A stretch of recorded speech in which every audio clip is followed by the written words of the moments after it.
And we're joined now by CNN safety analyst David Soucie, who's also a former FAA safety inspector. David, you've been on our air as well throughout the morning.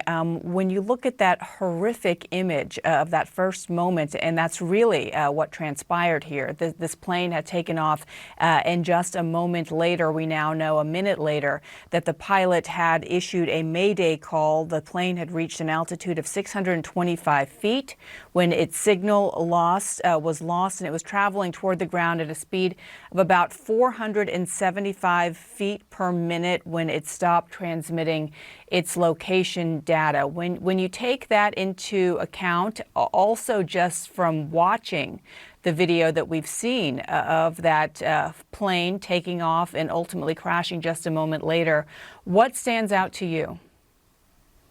Well, it stands out to me, first of all, we have to look at the capability of the aircraft. The 787 is one of the most sophisticated aircraft. The information that comes in and the cross-checking about the configuration of the airplane before it takes off, all of that information is available to the pilot. They get all kinds of warnings. So to see this aircraft in what appears to be a non-standard configuration with the flaps up and the landing gear down at that altitude, it seems like just the opposite of what should be happening. At that altitude, the landing gear should be up and the flaps should be down to increase lift during that initial climb out. So something happened between making that decision. As they roll down the runway, they reach what we call V1, which is the decision speed. You're far enough down the runway where you can't just hit the brakes and stop. You have to make that decision. So that decision was made, and there were no warnings apparently at that point, or they would not have made that decision. But then they take off and something changes in that configuration. So that's the first thing I'd be looking at, especially when the black boxes are recovered, as to what happened between that decision to take off and the point at which it impacted that building in horrific fashion.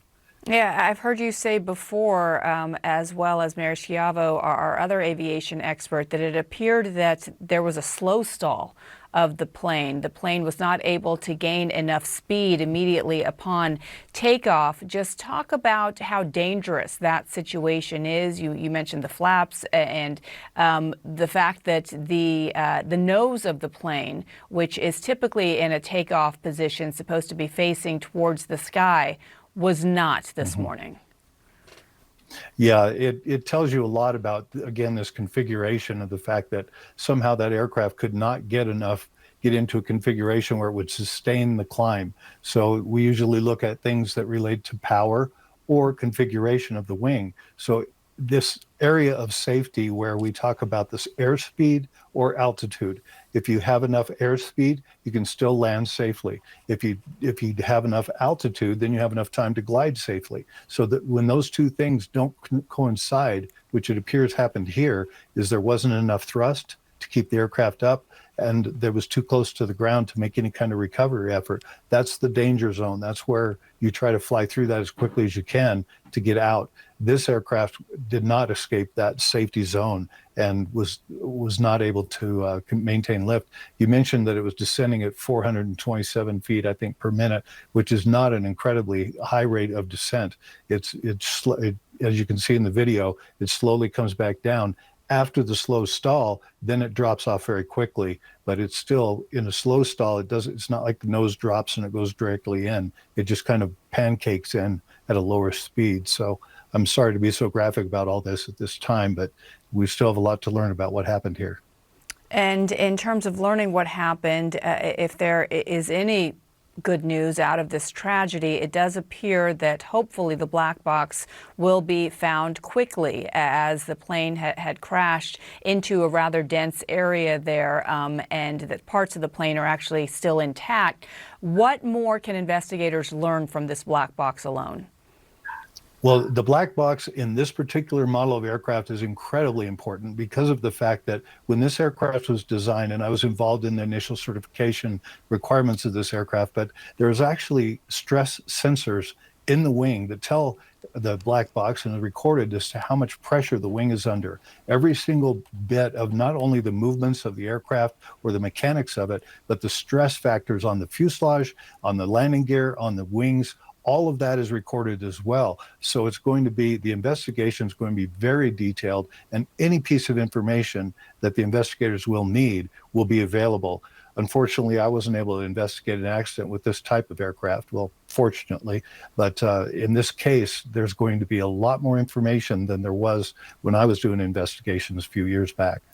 And we know that the Boeing 787, this Dreamliner, this specific model, has a stellar record. This is the first known fatality crash for the plane. Just talk about how that's going to impact the company, Boeing itself. And we know that the NTSB is en route for this investigation, but the significance of this model now being at the center of its first fatality. Yeah, it's going to tell a lot. Boeing is very concerned about it, I'm sure, but being under this microscope that they've been on ever since the MAX 8 accidents and the quality assurance and the issues going on with that. Now, although there haven't been any fatalities with the 787 prior to this one, there has been some controversy. There was a battery issue, which doesn't appear to be part of this investigation at all initially, and that was resolved. And secondly, a whistleblower mentioned something about how the fuselage body parts are matched together and that there was some quality issues with that. I did an investigation with that, and Boeing explained to me how that works. And I don't feel like there's any safety issues, particularly none related to this accident.